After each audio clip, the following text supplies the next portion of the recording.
Ah, I remember you.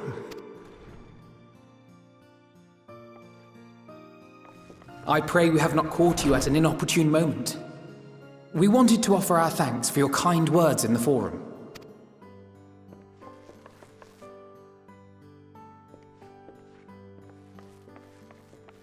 Well, I could hardly let that inquisition go unchallenged. I've always believed that curiosity should be nurtured, not stifled. Thankfully, a majority of my colleagues agreed. A slender majority, aye, but a majority nonetheless. Had the vote not gone our way, we would be having a very different conversation, if any at all. Though I'd like to think you would have not given up on our cause. I'm told you paid a visit to the Annex afterwards. Yes, that's right. I was hoping to speak with the grandchildren of my dearly departed friends Galuf and Louisoix in a less dour setting. But it seems I just missed you.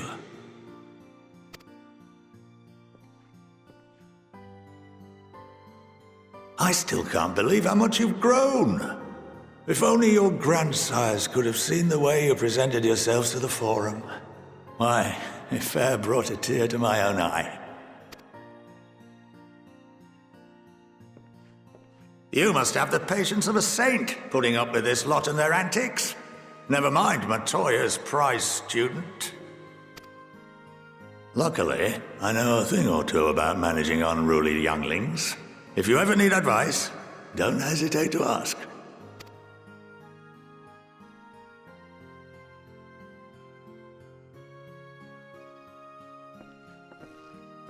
If I may, there is a rather more pressing matter we wish to discuss. What can you tell us of this duty that the Forum must fulfill? Nothing, I'm afraid. Like all humble servants of the Forum, I am sworn to secrecy. Or rather, I couldn't tell you if I tried. Our duty is of the gravest importance. Furthermore, if the particulars were made public, it would incite widespread panic. As such, those entrusted with this duty have been bound by an enchantment, which prevents us from speaking of such matters without the express permission of the Forum. How is that even possible? It's been some time since I last gave a lecture. Please, take a seat.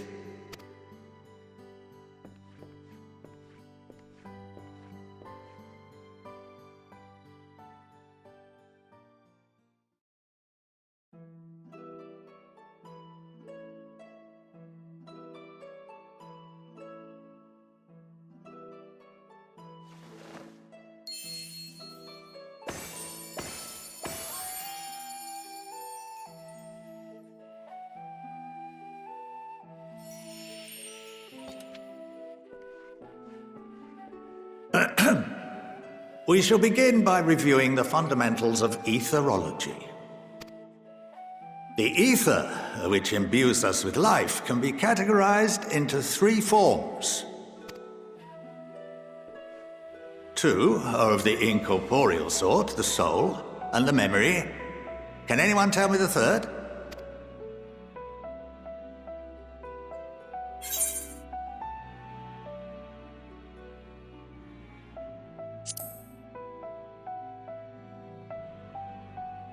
Yes, very good. This is the form with which the layman is most familiar.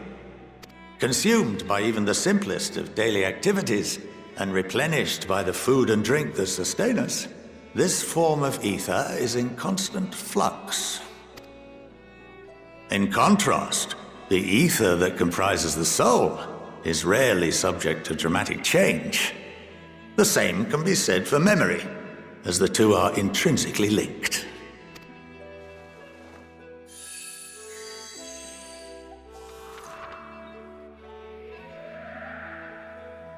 Picture the soul as paper, and memories as words written upon it.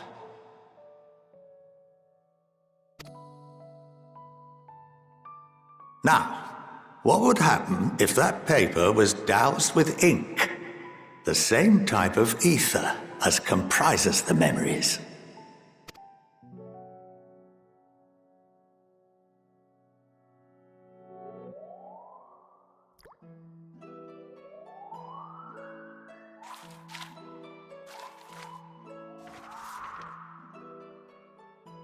It would blot out everything that was written.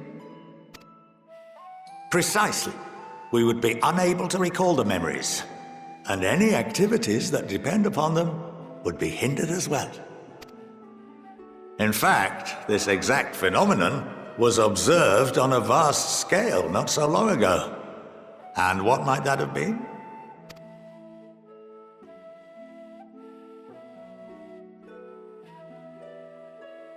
The seventh umbral calamity. The people of Eorzea vividly recall Bahamut breaking free of the Lesser Moon and raining hellfire down upon the realm. But no one could seem to remember the events that followed immediately afterwards. Indeed. To this day, we have yet to determine whether it was an unintended consequence or a deliberate act. The enchantment which binds me and the rest of the Forum is based on a similar principle. And yes, it is a contravention of the Sharlayan prohibition against the practice of memory manipulation. Only when a new member is inducted and told of our great duty are they subjected to the process. A necessary evil. You have my word that it would never be used to manipulate the populace.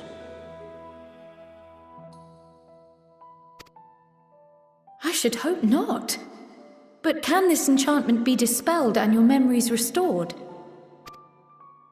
If 9/10 of our members give their approval, then the process may be reversed. Then, and only then, would we be able to speak freely to others of our sacred duty. Barring that, we must wait until we return to the ethereal sea.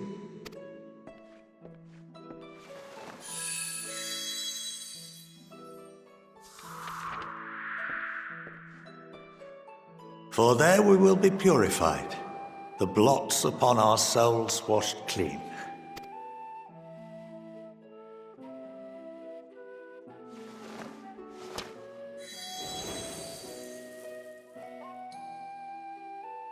And our memories drift apart and dissolve, rather defeating the purpose, I suppose.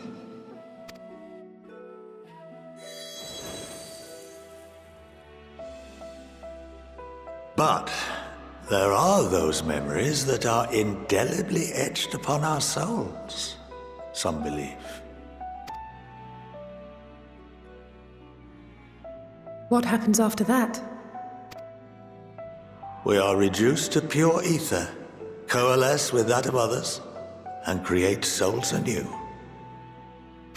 Alternative schools of thought assert souls remain whole and return to the corporeal world, reborn into another form. Both theories have their proponents. Personally, I consider each equally probable.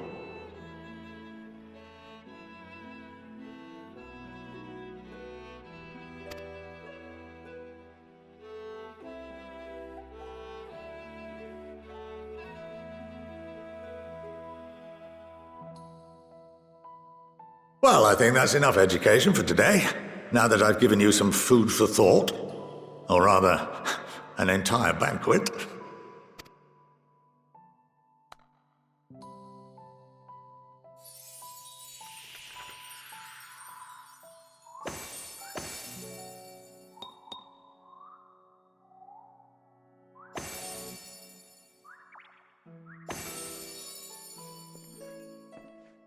I would remind you that although I'm unable to assist you with certain matters, the resources at my disposal may still be of use to you. I'll arrange for you all to be given the run of Phenomenon. Of course, as associate to our alumni and the students of Baldessian, this privilege is extended to you as well, my friend.